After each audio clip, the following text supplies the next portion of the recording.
It floated in the cold, dark between star systems.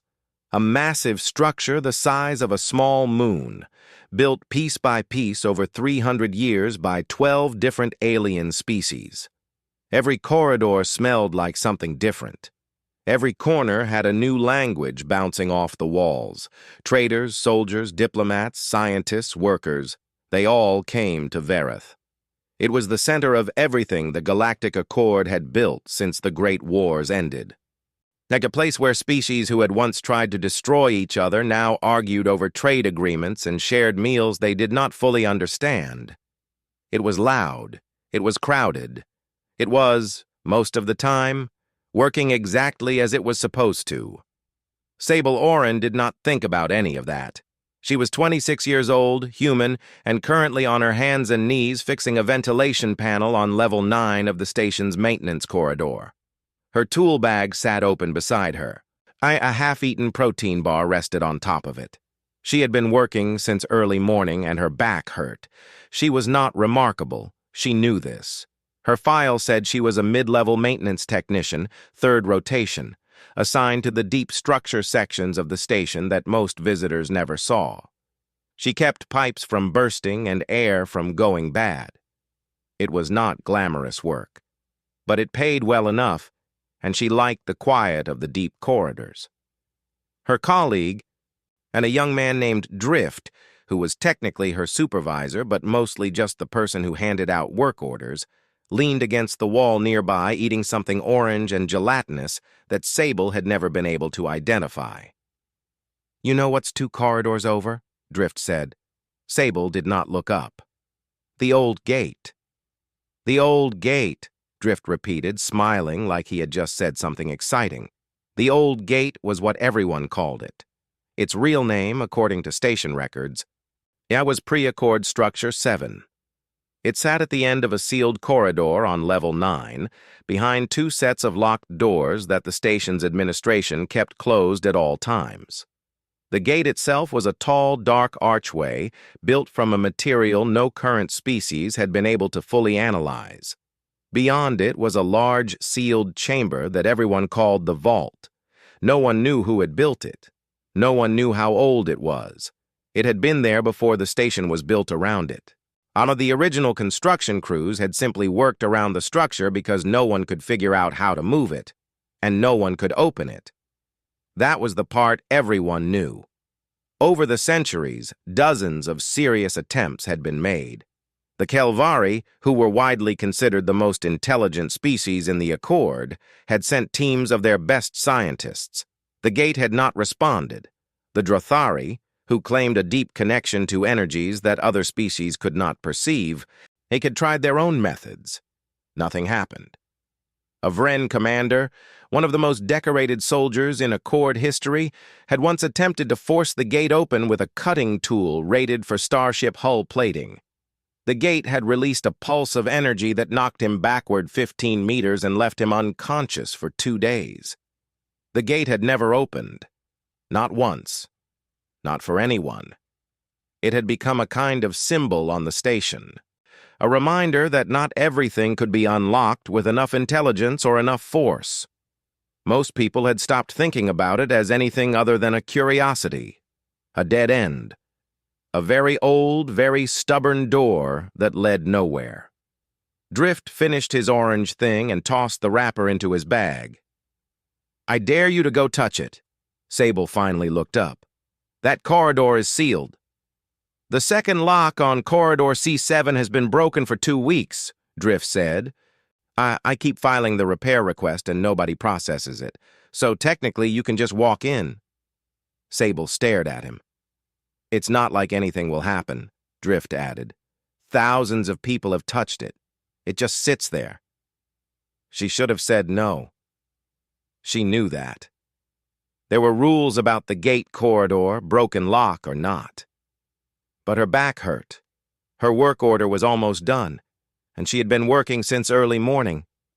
And sometimes a person just wanted to do something small and pointless, just to feel like they had made a decision for themselves. She stood up, wiped her hands on her uniform, and walked 2 corridors over. The first sealed door was closed, but the lock panel was dark and unresponsive, just as Drift had said. She pushed it open with one hand. The second door opened the same way.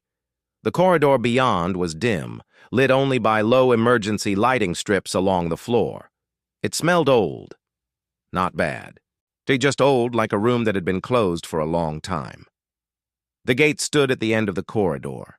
It was taller than she remembered from the photos she had seen on the station's public information boards. The archway reached nearly to the ceiling. The material it was made from looked dark at first, but when she got closer, she could see it was not exactly dark. It was more like it absorbed light and gave nothing back.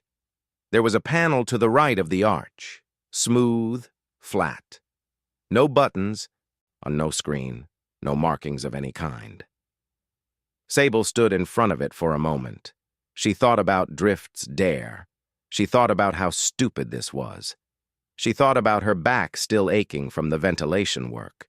She thought briefly about what it would feel like to just go home after her shift and sleep for 10 hours. Then she reached out and put her hand on the panel. The panel was warm. She had not expected that. For 1 second, nothing happened. Then the gate opened. It did not creak. And it did not grind. It moved aside the way a well-built door moves, smoothly, quietly, as if it had been waiting to do exactly this and was simply glad someone had finally asked. Beyond the archway was a large chamber. Soft light came from somewhere inside it, warm and steady. The air that came out was clean and still. Sable stood completely frozen with her hand still half raised.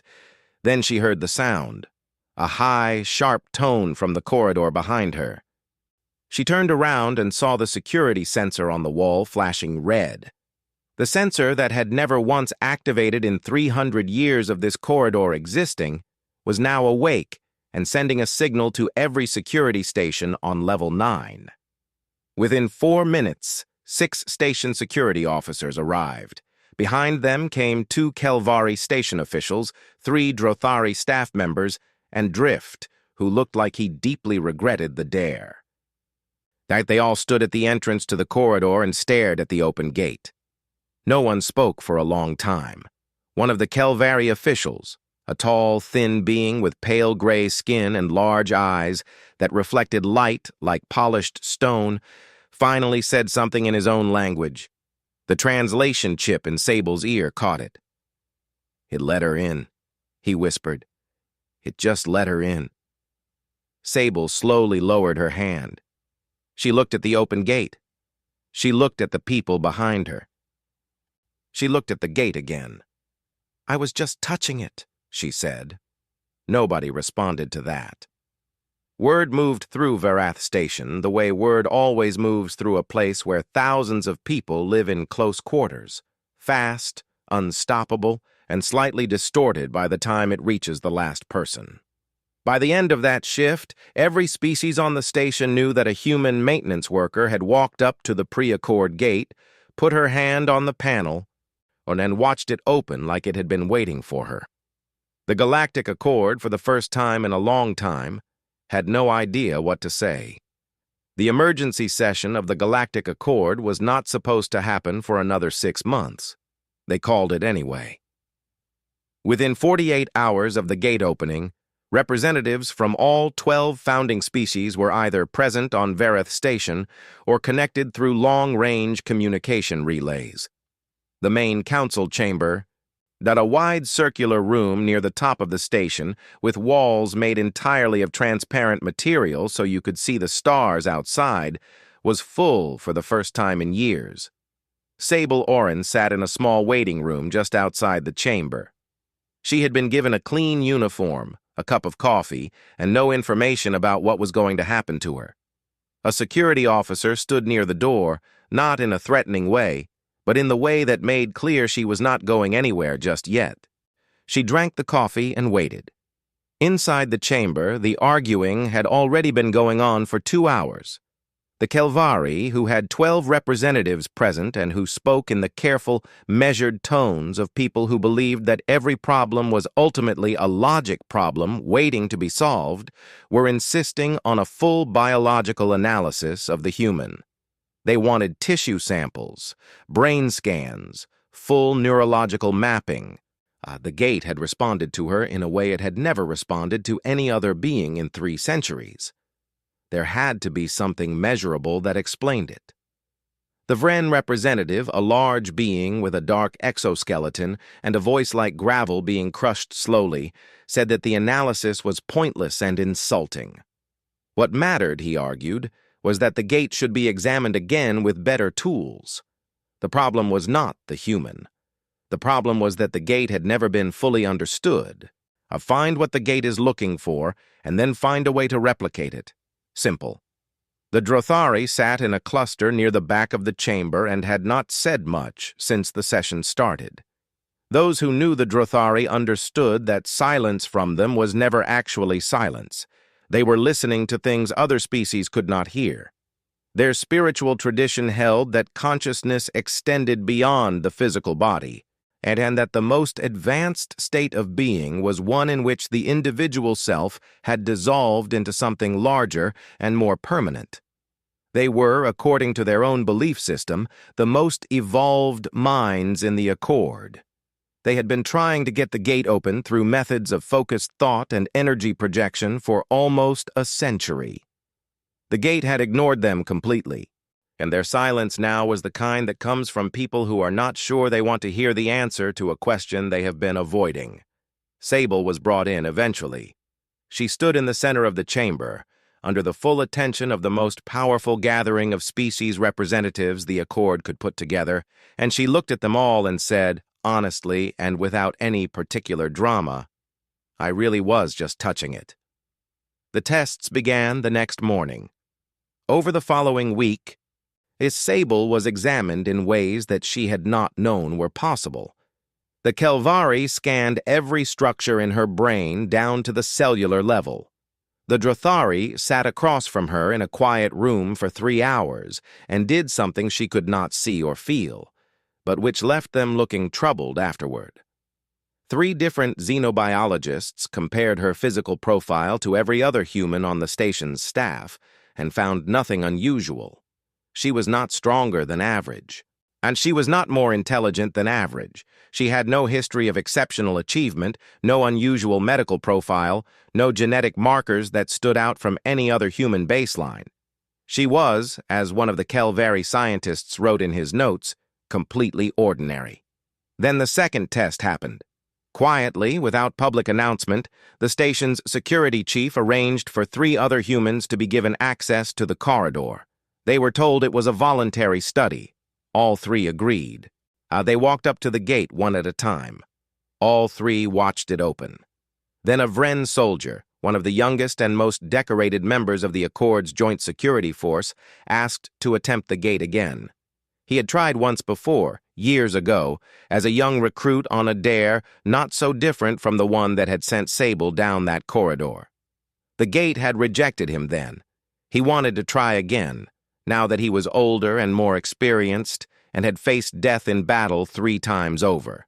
And he stood in front of the panel, put his hand on it, and the gate pushed him backward with a force that cracked the lower plates of his exoskeleton. He sat on the floor of the corridor for a moment. Then he got up and walked away without speaking. It was arch scholar Sue Vane who began to find the shape of the answer. Sue Vane was old, even by Kelvari standards. He had spent most of his life studying pre-Accord civilizations, the species that had existed before the current Accord, so some of whom had vanished entirely, leaving behind only fragments of language and architecture. He was not the most famous scholar in the Accord. He was, however, the most patient. He had a habit of sitting with a question for years before he was willing to say anything about it, and when he finally spoke, people who knew him tended to listen carefully.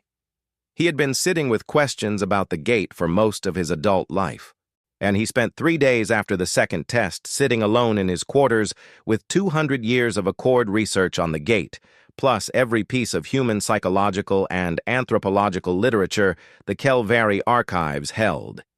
He read about human history. He read about human religion, human art, human philosophy. He read their literature and their medical traditions and their folklore and their dark humor. And he read what humans wrote when they were afraid, and what they wrote when someone they loved had died, and what they wrote when they knew they were running out of time. On the fourth day, he called a small meeting, not the full council, just a few people he trusted. He stood at the front of a plain room with a data display behind him, and he said what he had found in the quiet. A careful way that meant he had thought about it for a very long time and was still not entirely comfortable saying it out loud. The gate was not measuring physical strength. It was not measuring intelligence. It was not measuring courage as most species defined it. It was measuring the relationship between a conscious being and the awareness of its own mortality. Every species in the Accord had somewhere in its development found a way to deal with the knowledge of death. And the Kelvari had built logical frameworks that categorized death as a natural endpoint, something to be accepted through reason. But accepting something through reason, Sue Vane said slowly, was not the same as truly living alongside the knowledge of it. The Vren had built an entire culture around the suppression of fear, including the fear of dying. Their strength came from never allowing that fear to exist. And the Drothari had constructed a spiritual system in which the individual self was ultimately an illusion, and death, therefore, was not an ending, but a return. Beautiful, Sue Vane said, and possibly even true, but still, ultimately a way of not looking directly at the thing. Humans had done something different. Humans had looked directly at it. They knew they were going to die. They thought about it often. They wrote songs about it, made jokes about it, sat with dying people and held their hands, and built entire fields of philosophy and medicine around it. They were afraid of it. Most of them, most of the time, had not found a perfect answer for it, and they kept going anyway. Not because they had conquered the fear, not because they had reasoned it away or made it disappear through belief, but because they had, as a species, learned to carry the fear and move forward at the same time.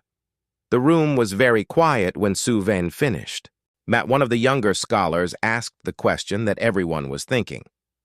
Are you saying the gate only opens for beings who know they are going to die and have not lied to themselves about it? Sue Vane looked at his data display for a moment. Then he looked at the room. I am saying, he said carefully, that the gate appears to open only for beings who have made a kind of peace with their own ending, not by solving it, not by escaping it, but by accepting that it is real and choosing to be present anyway. He paused. And in 300 years of recorded history, across every species in this accord, only humans seem to have done that without flinching away from it first. Nobody argued with him. That was the part that stayed with everyone long after the meeting ended. In a room full of beings from species that prided themselves on their wisdom, nobody argued. The arguments were mostly about who should go. The Kelvari wanted their own scientists present. The Vren wanted security personnel.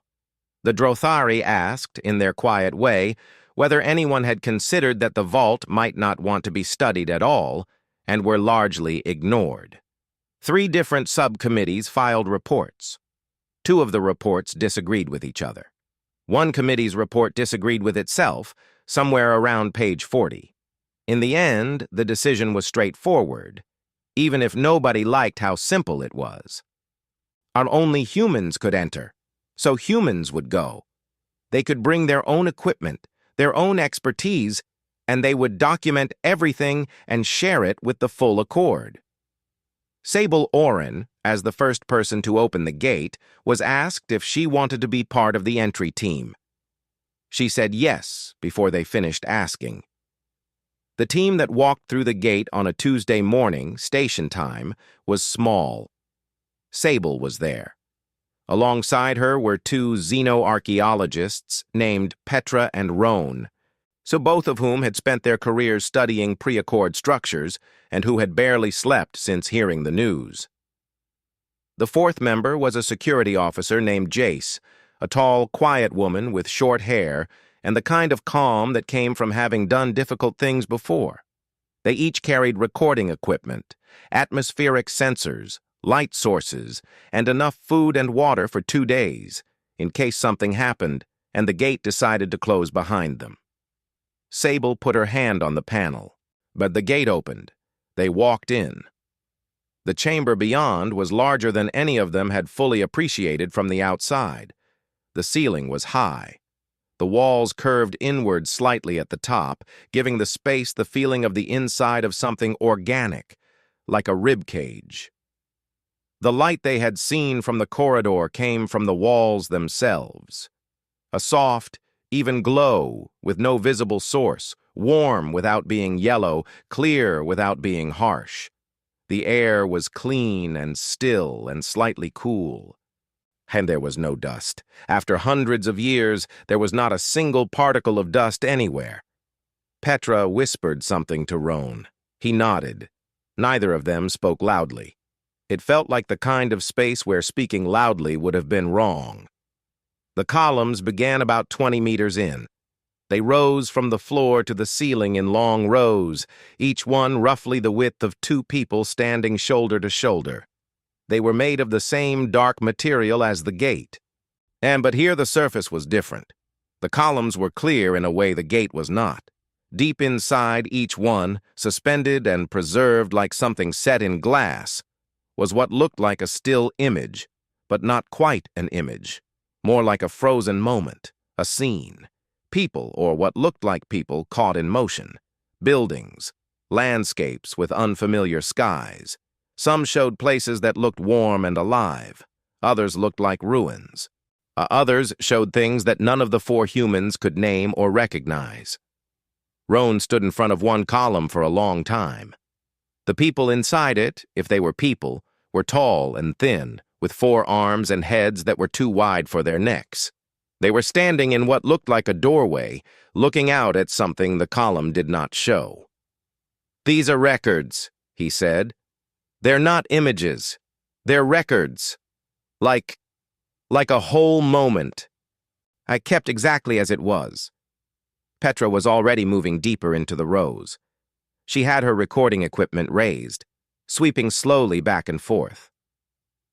"There are hundreds of them," she said. "Maybe more. I can't see the back wall." Jace stayed near the entrance, watching. She did not touch anything.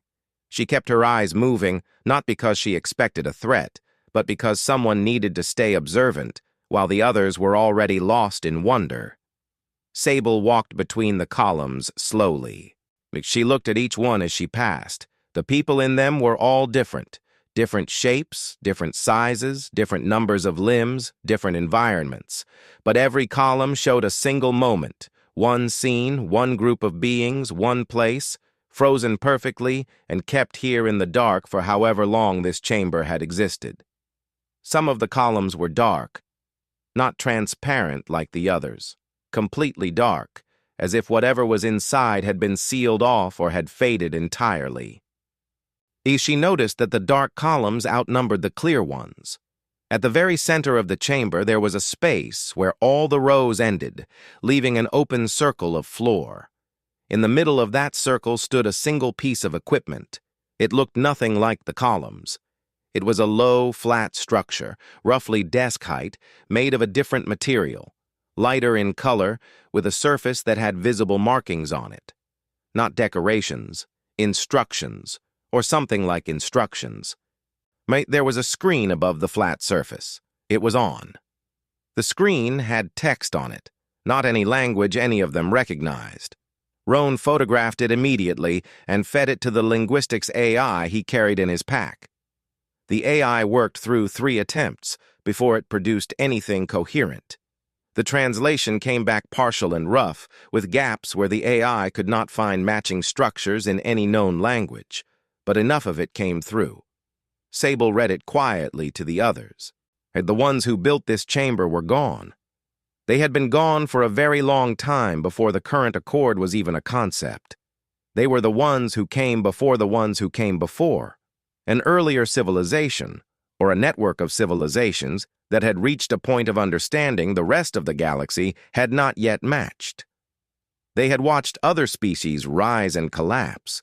They had watched civilizations make final choices and fail to survive them. And they had built this place to keep a record of all of it, not as a monument to failure, but as a lesson, as a gift if someone ever came who could receive it. They had not sealed the gate with technology. They had sealed it with a condition. Whoever built this place had believed, based on everything they had learned and everything they had lost, that the only beings capable of using this knowledge wisely were those who already understood something essential. It's something that could not be taught directly and could not be tested with any instrument.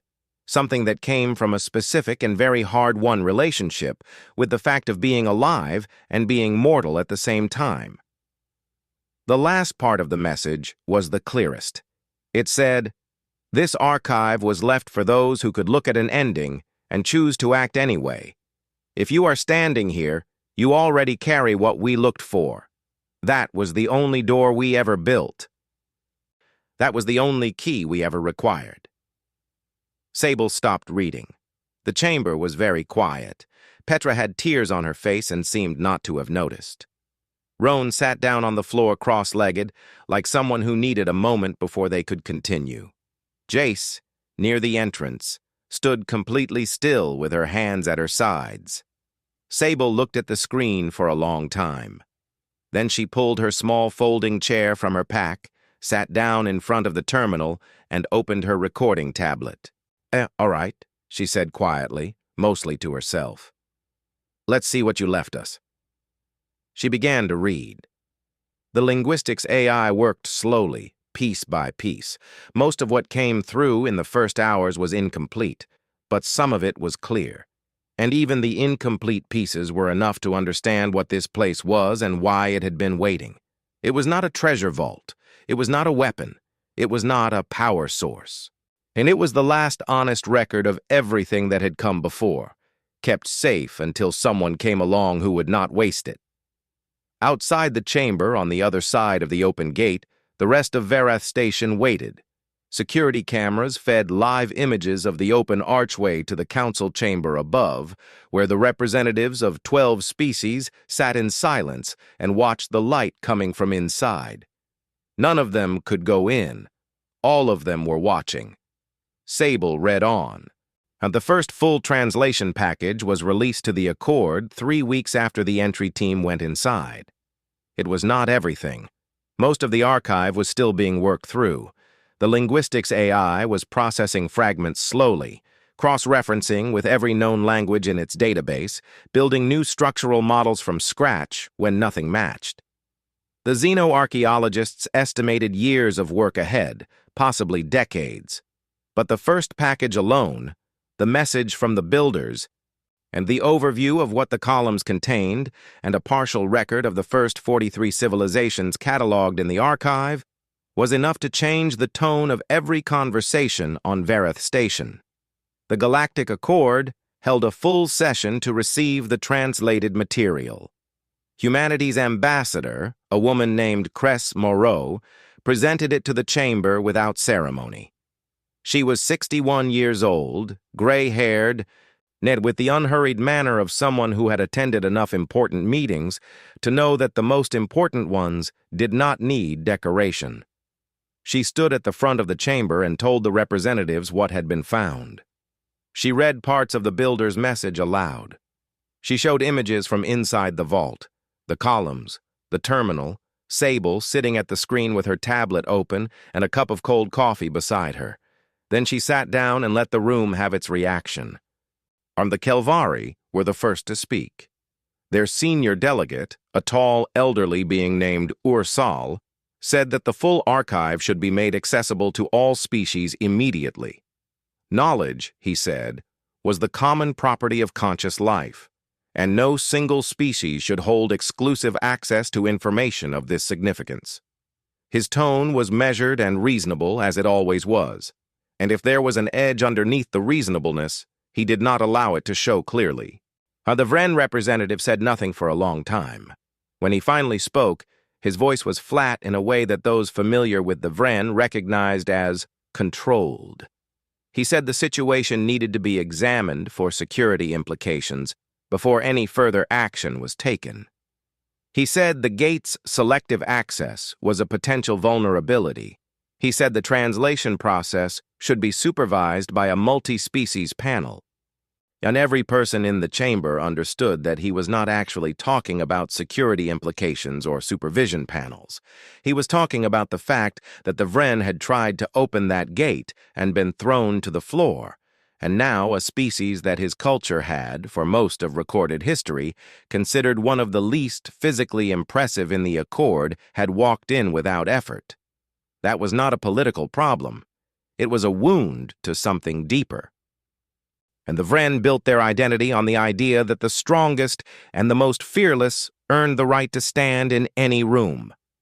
That idea was, quietly and without drama, lying in pieces on the council chamber floor. The Drothari did not speak during the session at all.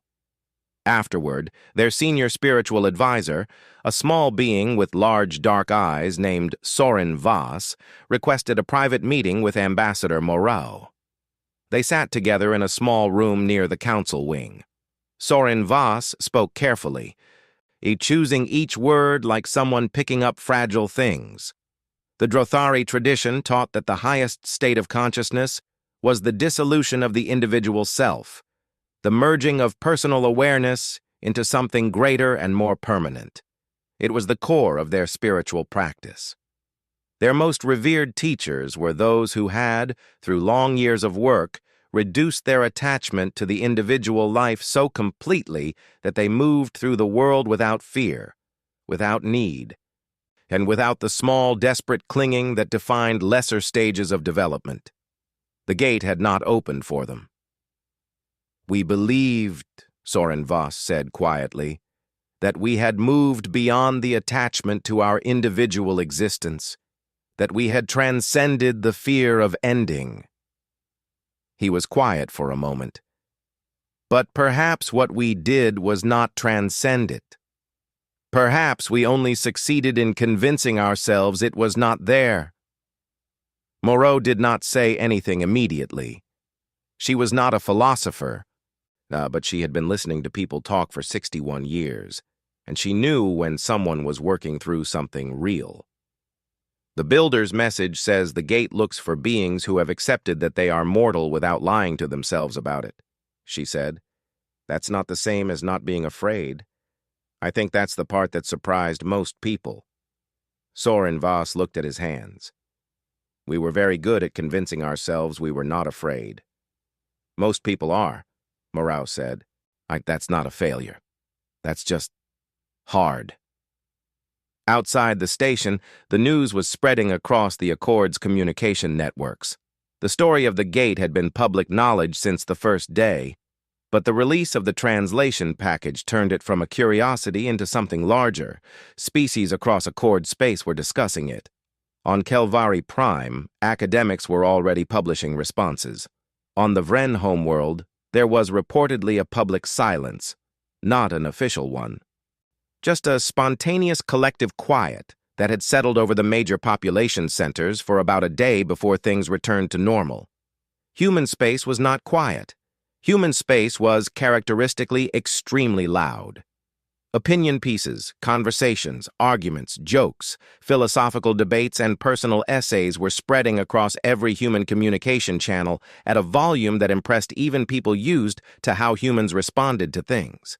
Most humans were proud, but in the complicated way that humans tended to be proud of things, mixed up with uncertainty and self-examination, and a lot of asking whether the pride was deserved or just flattering.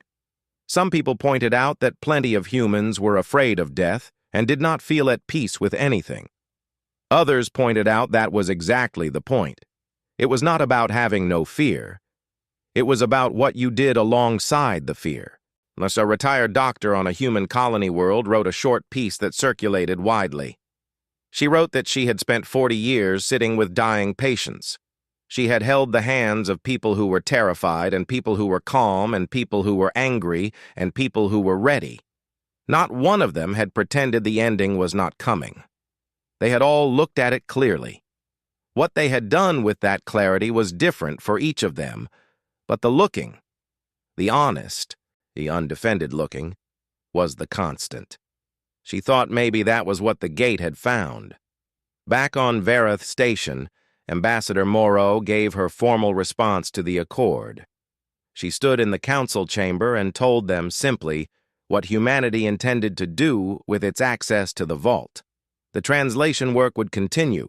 The findings would be shared, not under pressure, not as a trade, not in exchange for political favors or security guarantees, and shared because that was what you did when you found something important. You did not build a wall around it and charge admission. You held the door open. The builders left this for whoever would come, she said. They did not say keep it for yourself. They said here it is. We are passing that along. Ur-Sal of the Kelvari looked at her for a moment and then nodded, just once, in a way that seemed to cost him something, as if he had been ready for an argument and found that there was nothing to argue with. The Vren representative had left the chamber before the formal response began. 2 of his staff had gone with him. The third, a young adjutant with a pale exoskeleton and quiet eyes, had stayed. She sat alone in the Vren delegations section, listening to everything Morau said, and did not leave until the session was over. Her name was Vrascom's adjutant, and she sent a message to her commanding officer that evening that simply said, "You should listen to the full session recording. I think it matters." In the vault, Sable and her team were still working. The columns gave up their records slowly, one by one. Each one was a different civilization. Each one had reached a moment of choice. Some of them had chosen well, some had not. Some had tried and run out of time. Sable documented all of it carefully, and every one of those civilizations had been real. Every one of them had looked up at the same stars that the Accord now navigated and had wondered what was out there. She thought they deserved to be remembered. She worked until late into the station's night cycle, alone in the warm, quiet light of the vault, and did not stop. Vareth Station continued doing what it had always done, trading, arguing, growing, shifting. New corridors were added to the lower levels. A Kelvari Research Institute opened 2 floors above the vault. A small human cafe appeared near the Level 9 entrance, started by a maintenance worker who had initially come to the station on the same rotation as Sable and decided to stay.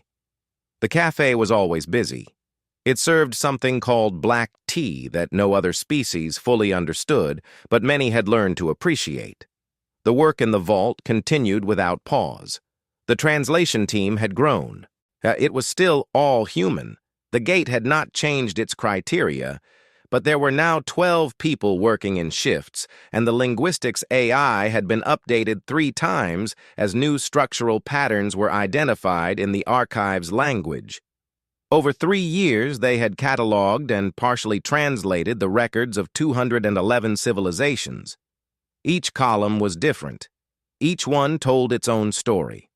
Some of those stories were long, some were short. Some ended in ways that were hard to read.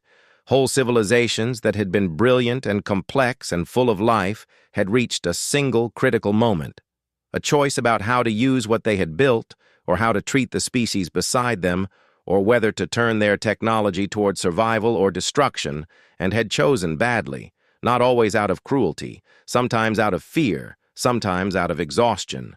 Sometimes, the record suggested, simply because they had stopped paying attention to what they were doing until it was too late to undo it. Those columns were dark. The ones that were still clear, the ones with light still active inside them, belonged to civilizations that had, in some form or another, kept going. Some of them had made it through their critical moment and survived for thousands of years. A few of the records were so long that the team was still finding new sections in the columns after 3 years of looking. On one column had records that went on for so long that Petra, who had made the study of that particular civilization her primary focus, said privately that she thought they might still be out there, somewhere beyond the range of current Accord knowledge. None of the active columns belonged to the builders. That was something the team had understood early. The builders had left the vault behind but had not cataloged themselves. They had made themselves the curators rather than the subjects. Whether they had survived their own critical moment was something the archive did not answer. Sable had stopped trying to figure that out. She had decided, after a year of wondering, that it was enough to know they had cared enough to build this place. Whether they were still somewhere in the universe or long gone, they had spent their last effort making sure someone would benefit from what they had learned. That was enough. The translations were released in stages, as each section was confirmed and verified. The Accord received them all.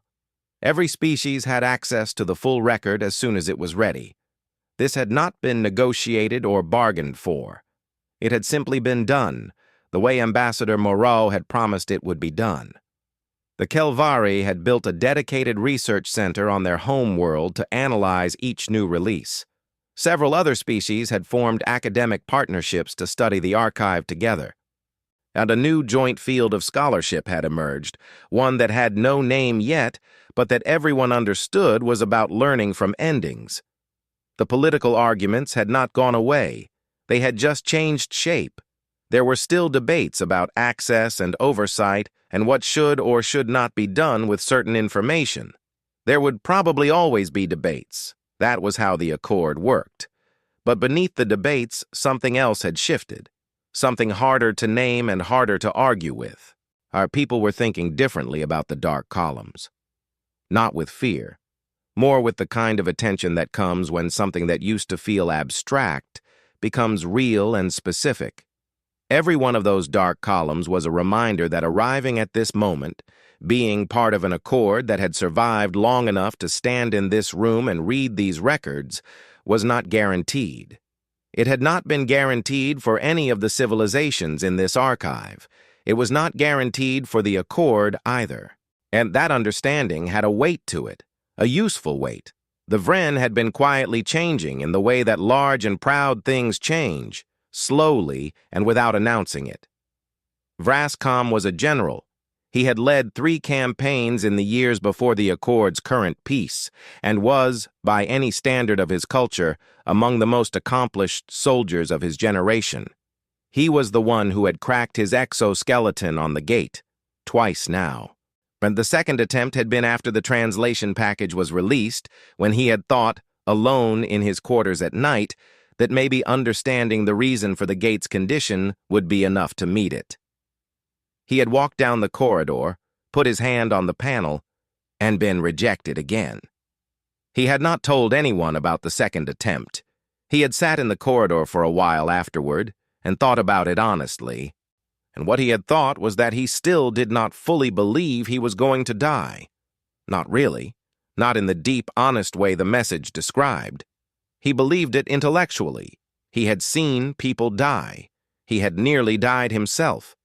But there was something in him, something built deep into the culture he had grown up in and the identity he had shaped himself around, that still, underneath all the experience, treated death as something that happened to others, as something that could be defeated and avoided, controlled, managed, not as something that was simply, quietly, certainly coming for him too, the same as it came for everyone. He had spent 2 years working on that honestly. He read. He read more than he had ever read in his life. He read the translated archive records that Sable's team released. He read human philosophy, which was strange and sometimes messy and occasionally contradictory, but which kept returning in 100 different forms, onto the same question of how to live well knowing that living would end. He read the records of the Vren's own ancient history, before the fear suppression had been built into the culture's core, and found, buried in very old texts, evidence that the Vren had once thought about mortality the way humans thought about it, openly, with discomfort, with something that looked like grief and also like honesty. He sent messages to Sable Oren, not official messages, personal ones. And he asked her questions, She answered them. She did not treat his questions as threats or as a general trying to find a loophole. She treated them as questions. She answered simply from her own experience, the way a person answers when someone is actually asking and not performing.